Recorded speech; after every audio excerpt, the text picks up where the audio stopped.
Oi, gente, chega mais, tá começando o Ponto de Partida React desta sexta-feira, 12 de junho, dia dos namorados, mas gravado na quinta pra fazer a Lia feliz, né, Pedro Doria? Lia feliz é muito importante. Lia feliz é Pedro feliz. É Pedro saudável. É Pedro saudável, Pedro inteiro, Pedro não maltratado. Muito bem, então bora começar, o PDP React tá no ar.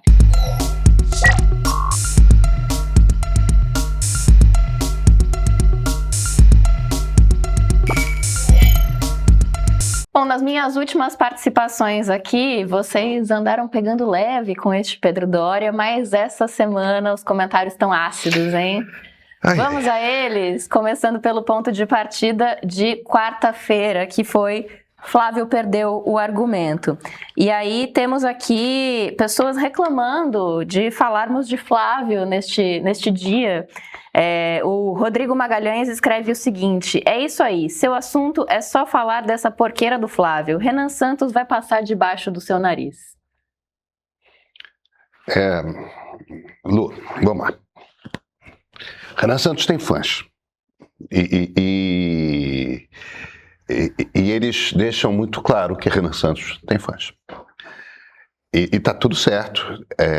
Eu acho que as pessoas têm pleno direito de se entusiasmar com políticos. E veja, eu não faço aquele número assim, quem é fã de político, tudo mais, tal, porque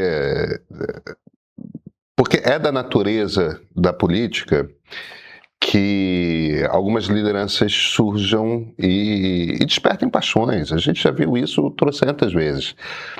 E acontece com o Renan. O Renan mobiliza paixões. E eu super respeito isso. Não é o caso do Zema, não é o caso do Caiado, eles não mobilizam paixões, muito pelo contrário. Bolsonaro mobiliza paixões, Lula mobiliza paixões. Diferentemente do que parecem acreditar os fãs do Renan Santos, o número de pessoas apaixonadas e mobilizadas por Jair Bolsonaro e Luiz Inácio Lula da Silva é consideravelmente maior. Entende? Tudo bem. Vamos ver. Olha, eu não brigo com os fatos não, tá? O momento em que qualquer pesquisa que não a Atlas registrar um crescimento do Renan, eu vou falar disso. Uhum. Eu não brigo com fatos. Agora, se só tem uma pesquisa vendo esse negócio, desculpa, é um fenômeno que tem a ver com a metodologia da pesquisa, não parece estar acontecendo de fato na sociedade. E se você vive numa bolha de internet em que tem uma quantidade muito grande de pessoas que torcem para um candidato, e em todas as outras bolhas o candidato simplesmente não aparece, é o que é.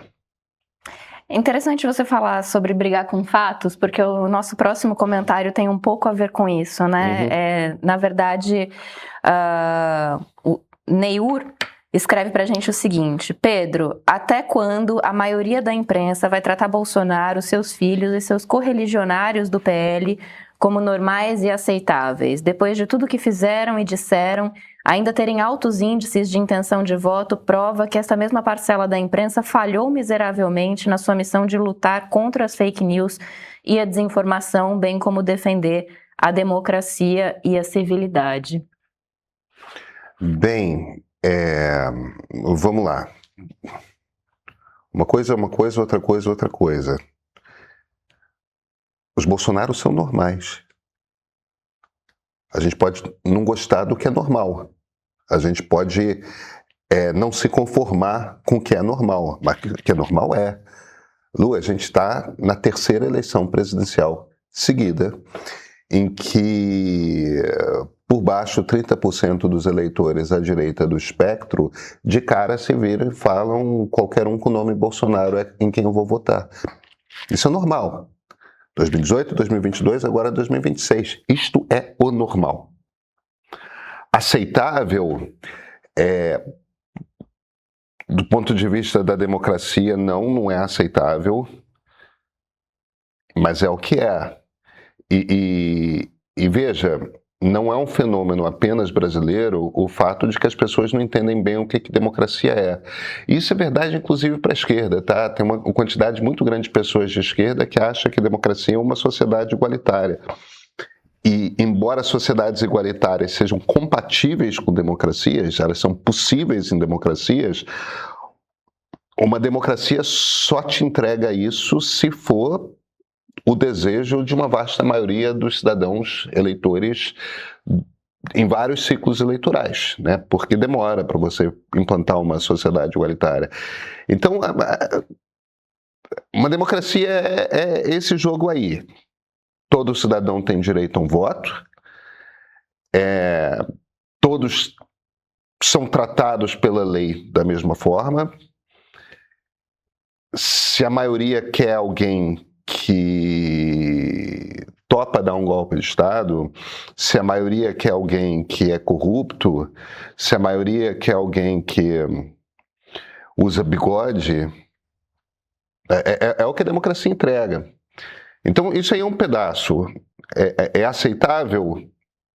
Eu acho um problema, mas eu sou um liberal-democrata. Então, eu tenho problemas com quem tem problemas com a democracia liberal. Se é normal, é claro que é normal. É claro que é normal. Isto é o Brasil normal. Eu gostaria de outro Brasil? Gostaria. Cara, a imprensa... Eu juro que eu preferia um mundo em que as pessoas se informassem pela imprensa ao invés de se informarem pelas redes sociais e pelos grupos de Zap. Eu acho que é injusto você culpar a imprensa por o mundo ser um mundo no qual as pessoas não querem se informar pela imprensa. Uhum.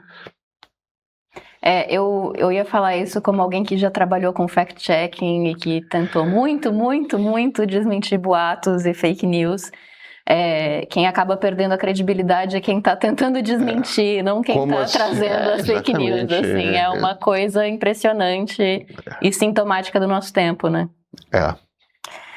Agora, ainda nessa esteira da democracia e do que ela é, vou trazer um comentário simpático. Ah, que bom. Olha só, a Diana escreve pra gente dizendo o seguinte: vi o episódio dos partidos, parabéns, está mesmo fantástico. A gente tenta explicar, né, essa identificação. A gente tenta explicar. Ou essa não identificação, né? Ou essa não identificação, pois é. E olha, eu realmente acho que esses dois episódios que estão no streaming do meio... Para assinantes, R$15. Para assinantes, R$15. O primeiro olha para a sociedade, o segundo olha para os políticos. Então, são dois episódios, cada um com um pouquinho mais de 1 hora, e tá ali, tipo, o que é a sociedade brasileira? Essa conversa que a gente está fazendo sobre bolhas, sobre por que você vive num ambiente em que todo mundo que você conhece está vendo que o fulano está crescendo, e o resto do mundo não está, né? E o resto do mundo não está percebendo. Como é que a sociedade se organiza? Existem explicações para você achar que determinadas coisas são muito claras, muito evidentes, e, no entanto, o mundo não parece estar percebendo isso. E a explicação cara, a explicação é essencialmente uma. Nós vivemos num Brasil que é dividido em 5 mundos diferentes. São 5 realidades muito diferentes. E se você pertence a um desses 5 Brasis, e todos nós pertencemos a algum deles, você provavelmente passa o seu dia inteiro sem ter qualquer tipo de conversa um pouco mais profunda com quem vive nos outros 4 Brasis.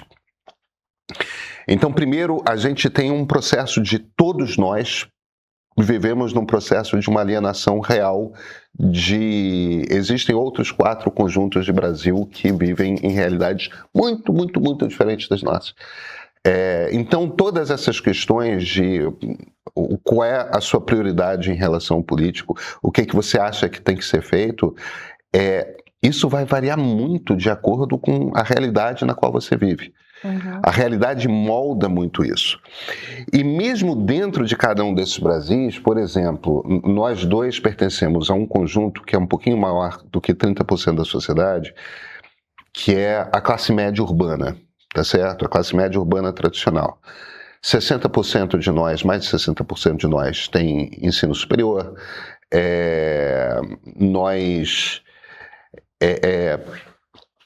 Nós, em geral, vivemos em ambientes em que as pessoas são muito educadas, educadas do ponto de vista formal, né?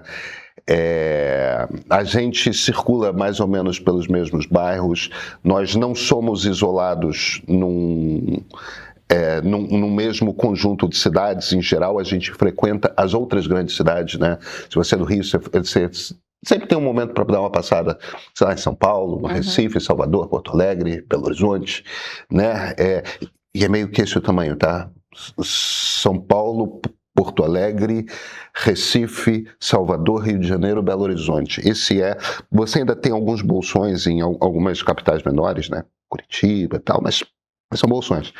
E mesmo dentro desse conjunto que é a classe média, você ainda tem 3 divisões. Você tem uma turma que é muito de direita, você tem uma turma de esquerda que costuma ser de uma esquerda identitária, e você tem uma terceira turma que não dá a mínima para a política e tem uma postura meio nihilista. Quer dizer, mesmo dentro daquele grupo ali de 30%, que vive uma mesma realidade e frequenta mais ou menos as mesmas lojas e os mesmos restaurantes e as mesmas festas, mesmo ali você tem uma divisão interna de comportamento. Então, primeiro a gente tem que entender como essa sociedade é formada por grupos que são muito diferentes uns dos outros. E aí, quando você compreende isso, a gente vai olhar para a política, como é que a política se organiza, e essa sociedade dividida em 5 grupos é uma realidade construída pela Nova República, pelos governos Fernando Henrique e Lula. É um Brasil muito diferente do Brasil que a Nova República pegou em 1985, e a gente ainda tem um sistema partidário que está organizado em função daquela sociedade que foi herdada da ditadura militar. A gente vai, em algum momento, precisar ter uma reorganização. Mesmo o partido mais bem organizado, que é o PT, ele está organizado para representar sindicatos e movimentos sociais que não existem mais com a força que tinham. E o eleitorado de esquerda mudou muito em relação ao que era. Você tem uma classe média urbana identitária e você tem uma turma muito pobre, com profundas necessidades, que são eleitores fervorosos do Lula, mas que são eleitores do Lula com uma pegada mais de eleitor de Getúlio e de Brizola do que o eleitor tradicional do PT, que era uma pegada mais sindicalista, mais reivindicatória, que não tinha um tipo de adoração por líder que... Enfim, Lu, se eu começo a puxar esse fio, tem desdobramento, desdobramento, desdobramento, desdobramento. A gente tem uma crise na sociedade, a gente tem uma crise no sistema partidário, são 2 crises simultâneas, estão super bem explicadas ali, se você quer entender o Brasil. Agora, se você quer uma descrição do Brasil que atenda exatamente aquilo que você quer ouvir, aí talvez não seja o lugar ideal. É o lugar ideal, R$15 por mês no streaming do Meio, assistam. Agora, a galera que pegou mais leve no PDP de segunda sobre o Eduardo Bolsonaro e o Pix, vamos lá. Não sei se eles pegaram tão mais leve assim, enfim. Não pegaram tão mais leve, olha só, começa com uma pedrada. O Pedro não elabora um texto com toda a lama da família Bolsonaro sem fazer uma equivalência com o Lula, que triste. Ele tá falando das 2 situações com o Pix que você compara no vídeo. Da fiscalização no ano passado, em março, se não me engano, com a Roseli do Eduardo Bolsonaro. Desculpa. Pois é. O problema é o seguinte, o PT, muitas pessoas no governo, e eu não falo isso porque eu estou lendo o jornal e... minha avó que pegava assim, né? Pegava o Jornal do Brasil, que era o jornal que ela gostava de ler, todo dia de manhã, e ficava ali na cadeira de balanço dela, lia todas as páginas do jornal. Ele ficava ali, mas é uma vergonha. Mas é um absurdo absurdo. Tipo, não é assim que eu falo do governo. Tipo, eu tô conversando com essas pessoas. Uhum. Eu ouço o que elas pensam, o que elas falam. E existe ainda existe dentro do governo uma certa revolta com por que trataram a gente assim por causa da taxa das blusinhas. Uhum. Por que trataram assim a gente quando a gente quis fazer um acompanhamento maior do que as pessoas estão comprando com Pix. E eu não estou entrando no mérito se precisa ter taxa de blusinha ou não, se você tem que acompanhar no detalhe o Pix ou não. Aliás, eu acho que devia. Uhum. Eu concordo com o governo Lula nesse ponto, tem que acompanhar. Agora, eu entendo perfeitamente, primeiro porque eu converso com as pessoas, mas principalmente porque eu leio pesquisa, e leio pesquisa no detalhe, e vejo grupo de foco, diversos grupos de foco. Eu sei exatamente como que a turma da periferia urbana pensa a respeito de Pix. Entendeu? Eu sei. E aquilo é um troço que é muito sagrado para eles. Que simboliza e ancora a maneira como eles se percebem a si mesmos. Entendeu? Aquilo está entrelaçado de uma tal forma com a percepção de dignidade que essas pessoas têm, que vira um negócio muito, muito, muito, muito poderoso. Então, eu sinto muito se alguém olha para um ponto de partida com a expectativa de...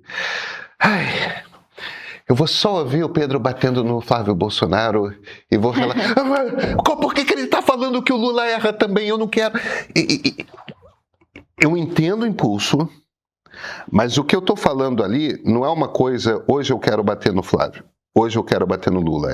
O que eu estou querendo falar ali é uma coisa, tenta entender como que a periferia entende esse Pix. Uhum. Então, quando o governo faz X e tem uma reação, é por causa disso, porque como a periferia está entendendo o Pix. Quando eu falo o Flávio ou o Eduardo Bolsonaro faz Y e tem uma reação, é pela mesma razão. É pela mesma compreensão do que o Pix é. Uhum.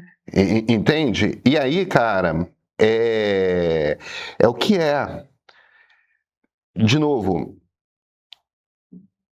eu entendo o impulso, porque é um impulso comum na internet, de fala mal do outro, mas deixa o meu em paz.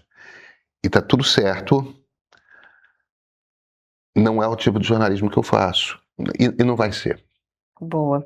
Nessa esteira de entender a periferia e de olhar para a periferia, a gente recebeu muitos comentários reclamando da sua fala sobre o Nicolas Ferreira. Ele é rico! Muita gente, assim, muitos mesmo.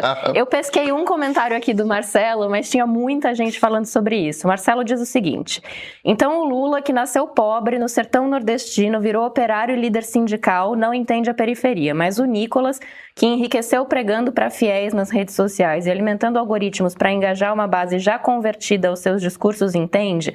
Às vezes o problema não é o Lula estar distante da periferia. O problema é analisar a periferia de dentro de uma bolha e acabar confundindo o alcance nas redes sociais com representação popular. Tá. Eu não analiso a periferia a partir de uma bolha, eu analiso periferia através de pesquisa quantitativa e de pesquisa qualitativa. Evidentemente, esses métodos têm suas limitações, mas é a partir disso que eu analiso. Nicolas foi criado como filho de um pastor com grana? Foi. Foi criado dentro da periferia, falando com as pessoas que estavam lá dentro da igreja do pai dele. Então, a questão não tem absolutamente nada a ver com quanto dinheiro você tem no banco. Não tem a ver com que faixa de renda você está. Não tem a ver com a sua idade. Não tem a ver com a sua... Tem a ver com quem que você convive. Um sujeito que foi criado dentro de uma igreja de periferia, por um pai cujo trabalho era se comunicar bem com aquelas pessoas, você pode se virar e falar, ele é um demagogo. Entendeu? Ele está falando para as pessoas o que elas querem ouvir.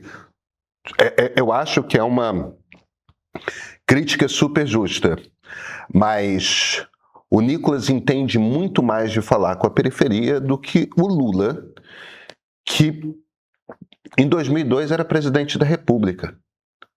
Sim, o Lula entendia muito de periferia urbana, na qual ele viveu até o final dos anos 70. Ele passou, dos anos 90 para cá, morava eu peguei muito plantão, em São Bernardo do Campo, entendeu? Na frente de um prédio de classe média alta de São Bernardo, onde o Lula morava num duplex na cobertura. Que teoricamente era emprestado do compadre Roberto Teixeira. Você, se bobear, pegou plantão na frente desse prédio também, né? Pois é. Então você sabe exatamente aquilo.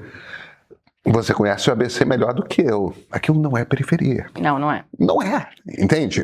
Aquilo não é a realidade do Lula há décadas. Entende? E eu acho que não vai pegar como surpresa para a maior parte do nosso público que a periferia urbana mudou profundamente nos últimos 30 anos. O Lula não pertence a esse universo. O Lula conheceu outra periferia.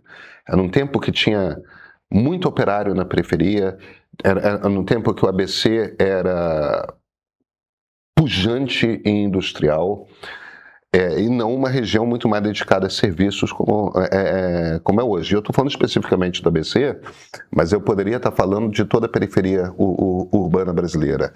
Então, é uma realidade que se transformou muito, e, no entanto, o Nicolas tem contato com essa realidade, foi criado dentro dessa realidade, não importa o tamanho da conta bancária do pai dele, e o Lula não pertence a essa realidade há muitas décadas. Isso posto, o Lula ainda tem instintos de perceber como que consumo é importante para esse narco do Brasil, porque já era importante quando ele era operário. Ele tem ainda esse instinto de um jeito que boa parte do PT acadêmico no governo não tem. Então, eu não acho que o Lula tenha perdido de todo. Agora, é um senhor que não suporta telefone celular, que não tem telefone celular, que não navega pela internet, que reclama das redes sociais, é um direito, eu também reclamo. Inclusive o celular eu queria usar menos, se eu pudesse também, não dá, gente. Quem que está com pulso ali na periferia? Quem que entende o garoto de 23 anos periférico que gasta 20% do seu salário no Tigrinho? É o Nicolas ou o Lula? É o Nicolas.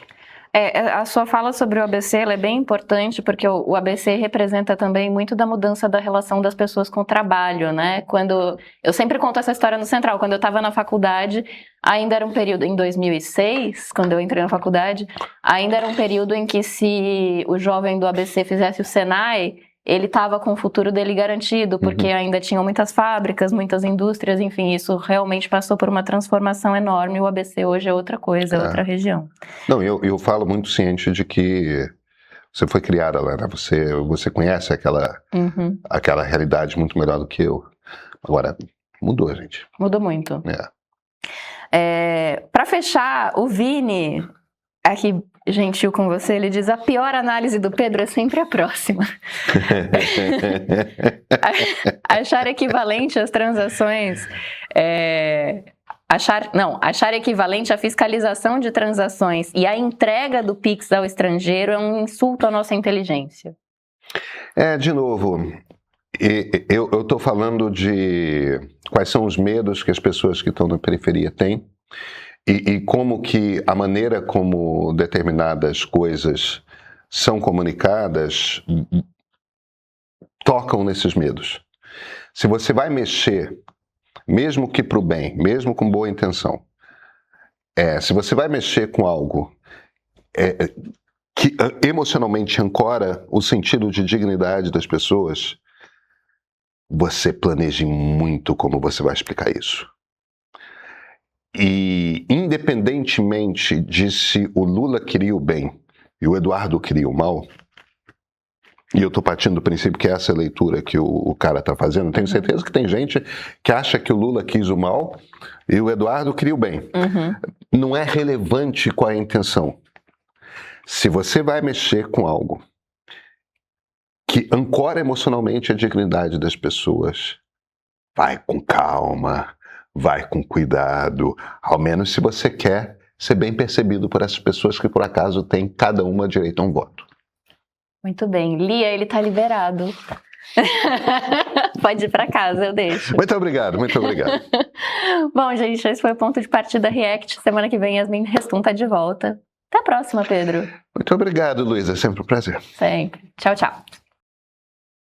Sem hipérbole, saí emocionadíssimo. Sabe quem disse isso? Um dos assinantes do Meio logo após assistir ao novo episódio do Ponto de Partida Sério, Nós Brasileiros, chamado Os Partidos. Qualidade e timing perfeitos. Eu buscava há muito tempo esse tipo de conteúdo. Essa é uma outra mensagem que a gente recebeu. E teve quem nos escreveu dizendo que gostaria que esse episódio chegasse a mais pessoas. Olha, e agora sem aspas, eu também. Porque esse episódio é para você entender como opera o nosso sistema partidário desde a sua origem. Em outubro, você vai apertar o confirma nas urnas. Para votar bem, você precisa entender o sistema no qual está votando. É exatamente isso que eu explico em Os Partidos. Tá no streaming do Meio, exclusivo para assinantes premium. Assina e vem participar dessa conversa.